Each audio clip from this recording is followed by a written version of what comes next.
I just finished overhauling this Mantle clock, and I'm going to make a video on how to set these up.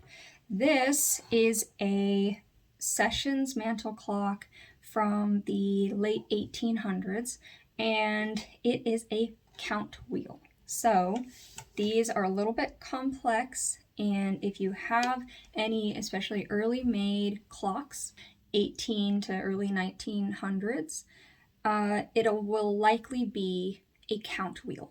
I'm going to go over the steps on how to set up your clock. First thing you want to do is find a good place for it. Now it needs to be on a solid shelf that's not going to get bumped, and you want to set it up so it's not wobbling. Get a level and make sure that the clock is level. Now if it's not, you just take some kind of shims, anything at all, and stick them underneath the feet.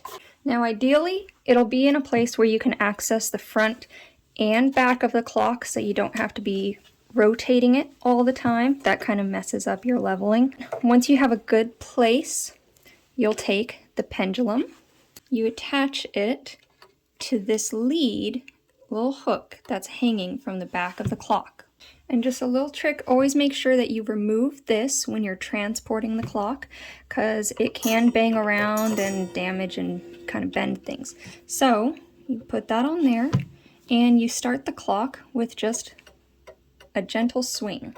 Now if it doesn't stay swinging, some things to check are the springs. Make sure that they're all the way wound up, meaning you'll have a key like this and you wind both of the winding arbors, or if there's 3, you wind all 3 all the way up until it naturally stops. Don't worry about overwinding a clock. That's not likely to happen. So that's one thing to check, is that it's all wound up. And the other thing is, even though we've leveled the clock, you do need to check the beat.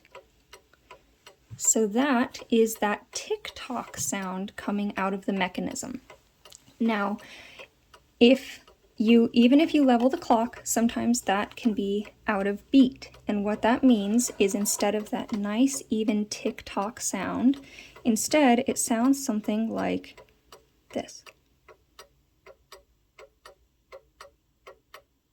Out of beat, in beat.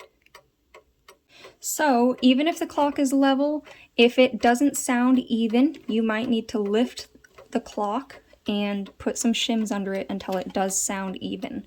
If it's a wall clock, you just rotate the bottom of the case.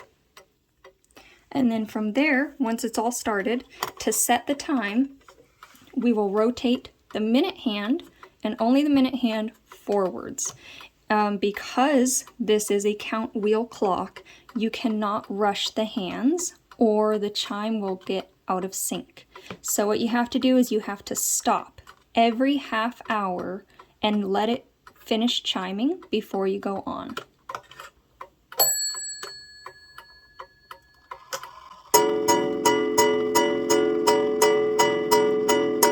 And it's a little bit annoying, but that is the process, and you'll just keep doing that and pausing each time for it to chime until it's set to the right time. We'll be going into the troubleshooting phase here. So if you have any problems, hopefully I can answer those questions.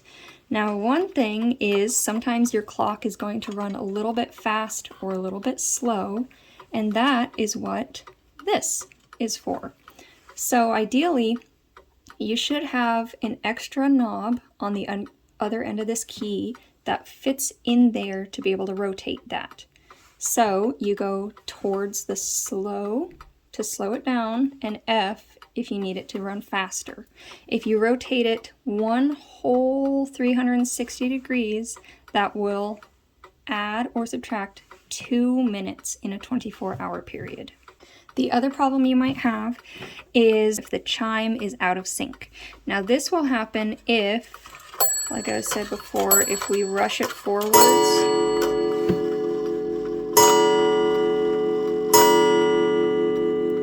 And now it only chimes 2 times, but it shows that it's 3 o'clock.